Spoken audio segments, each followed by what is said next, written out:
Qual o significado da Páscoa? Você já parou para pensar nisso? Páscoa é uma celebração judaica instituída por Moisés, seguindo uma ordem específica do próprio Deus. O significado da Páscoa para os cristãos está diretamente relacionado à morte e ressurreição de Cristo.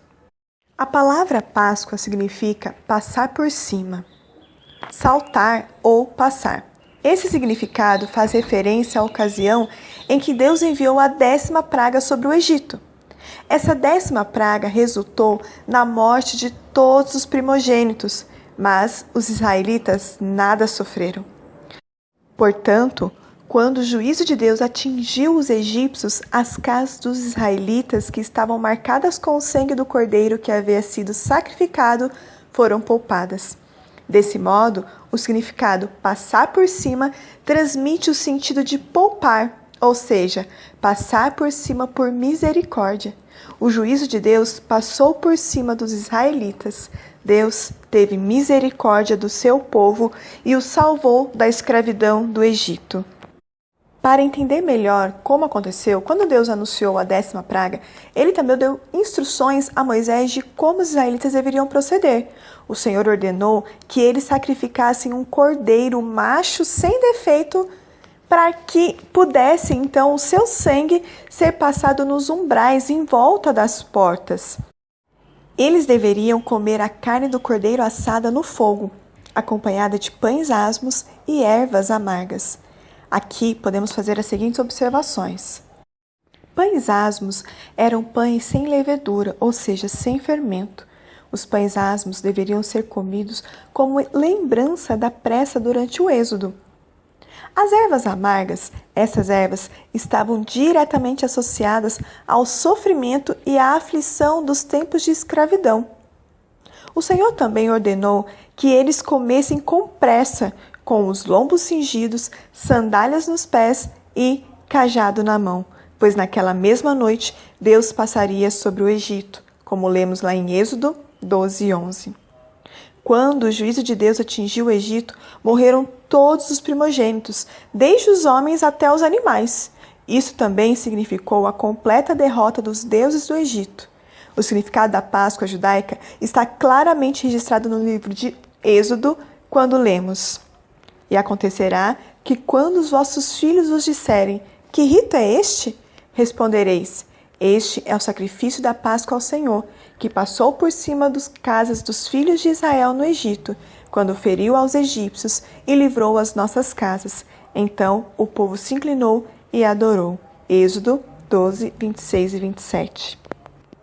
Durante toda a história, o povo observou a celebração dessa Páscoa instituída lá nos tempos de Moisés. Enquanto o povo estava peregrinando no deserto, o povo não celebrou a Páscoa. Mas, assim que eles chegaram à terra prometida, eles começaram a celebrar, lembrando-se da libertação de Deus da escravidão. Toda essa celebração continuou até os tempos de Jesus. Os evangelhos trazem várias passagens que relatam a celebração da Páscoa durante a vida de Jesus. Nosso Senhor era levado por seus pais a Jerusalém todos os anos para a festa da Páscoa. Naquela época, o cordeiro era sacrificado na área do templo. O seu sangue era lançado por um sacerdote sobre o altar.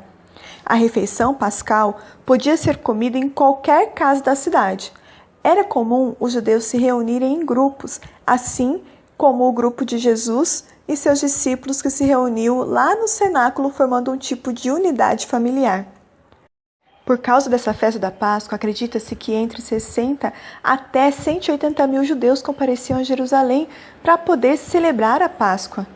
Depois da queda de Jerusalém e da consequente destruição do templo, em 70 d.C., a Páscoa judaica passou a ser celebrada na unidade familiar, mais próximo do que foi no Êxodo, já que não era mais possível realizar todo aquele ritual feito no templo. Mas a Páscoa é muito mais do que esses rituais.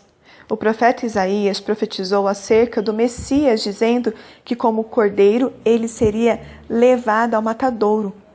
João Batista, falando acerca de Jesus, fez a importante declaração: Eis o Cordeiro de Deus que tira o pecado do mundo.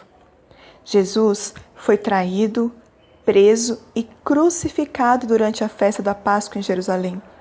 Tudo isso ocorreu muito provavelmente numa sexta-feira. Então, na noite anterior, Jesus fez a celebração da ceia com os seus discípulos. Aquela foi a última ceia pascal, ou seja, a última vez que a instrução dada ainda no Egito por Moisés deveria ser observada. Após aquele momento, ninguém mais deveria sacrificar um cordeiro, assá-lo e comê-lo com ervas amargas e pães asmos. O Cordeiro de Deus seria sacrificado num sacrifício perfeito e definitivo, sem a necessidade de qualquer complemento. Ao invés da carne de cordeiro assada, das ervas amargas e dos pães asmos, nosso Senhor instituiu o pão e o vinho em memória dele. Ao comermos o pão, nos lembramos de seu corpo partido, e quando tomamos o cálice, nos lembramos do seu sangue derramado. Mas e os cristãos, eles devem mesmo celebrar a Páscoa? Com certeza. Mas não como o povo comemorava no passado. Ao celebrar a Páscoa, devemos lembrar o que o escritor de Hebreus escreveu. Cristo é a nossa Páscoa perfeita. O apóstolo Paulo foi claro quando escreveu que Cristo é o nosso Cordeiro Pascal, que foi sacrificado. Dessa forma, nós cristãos devemos sim celebrar a Páscoa, mas não só nos meses de março e abril. Nossos corações devem sempre se lembrar do sacrifício de Cristo por nós, pois lá na cruz, Jesus derramou seu sangue, satisfazendo a justiça de Deus e impedindo que seu povo fosse lançado e condenado à morte eterna. Para nós, a Páscoa significa que, pelos méritos da obra de Cristo na cruz, a ira de Deus passou por cima das nossas vidas, pois nos umbrais de nossas portas, seu precioso sangue atestou que fomos justificados. Mas e o coelho, os ovos e o chocolate? Esses foram elementos incorporados posteriormente à Páscoa. Geralmente, as pessoas defendem o uso de tais elementos, alegando que o ovo simboliza a nova vida. Ele era distribuído entre as pessoas para celebrar a colheita, a passagem de uma estação para outra. E o coelho simboliza a fertilidade. Ele tem muitos filhos, ou seja, traz nova vida ao mundo. Quanto ao chocolate, talvez a melhor explicação seja que, associado aos outros dois elementos, ele é bom para o comércio, ou seja, é uma forma de ganhar dinheiro. Não tem problema você comer o chocolate. O problema está em você não saber e não contar para as pessoas o que realmente é a Páscoa. Afinal, muito melhor do que chocolate é saber que, tendo o perdão dos nossos pecados em Cristo, um dia nós iremos morar no céu. A Páscoa é uma data muito importante e devemos sim comemorar. Devemos aproveitar essa data onde muitas famílias se reúnem para explicar o verdadeiro significado da Páscoa, desde sua origem, apontando para Cristo como o Cordeiro de Deus, até sua morte na cruz, onde nossos pecados foram perdoados. Por isso, não se esqueça, a Páscoa é motivo de alegria, de celebração, porque com ela celebramos que, graças a Jesus Cristo, que morreu e ressuscitou, nós podemos ter vida e uma vida eterna. Que Deus o abençoe e você possa, sim, celebrar a Páscoa com muita alegria.